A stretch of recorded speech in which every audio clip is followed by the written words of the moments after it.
নতুন করে Italy visa যারা আবেদন করার জন্য আমাকে বারবার কল দিয়ে আমার পরিচিত এজেন্ট ইতালি প্রবাসী মাধ্যম বা দালালগণের সাথে যোগাযোগ করার জন্য অনুরোধ করে যাচ্ছেন, তাদেরকে বিনীতভাবে অনুরোধ করব, নতুনভাবে ইতালিতে আবেদন করার সুযোগ এখনও সরকার ঘোষণা করেনি।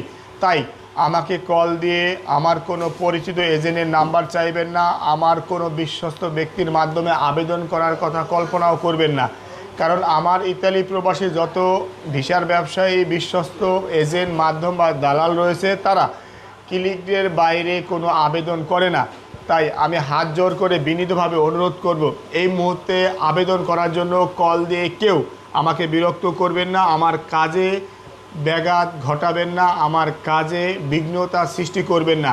আমি ইতালির ভিসায় আবেদন করার জন্য পাসপোর্ট জমা নেই না, টাকা জমা নেই না, আমি বিকাশ, রকেট, নগদ কোনো কিছুই চালাই না।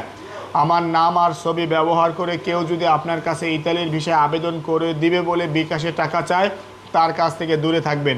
আমার ফেসবুক আইডি বর্তমানে 1,45,000 ফলোয়ার, টিক মার্ক করা রয়েছে, ব্লু ভেরিফাই করা। আমার ফেসবুক পেজ 63,000 ফলোয়ার। মেহেরবানি করে এই দুইটি আইডির বাইরে কোনো আইডির কোনো তথ্য আপনারা দেখবেন না। মেহেরবানি করে বিকাশে কেউ লেনদেন করবেন না। মেহেরবানি করে আবেদন করার জন্য আমাকে কল দিয়ে বিরক্ত করবেন না।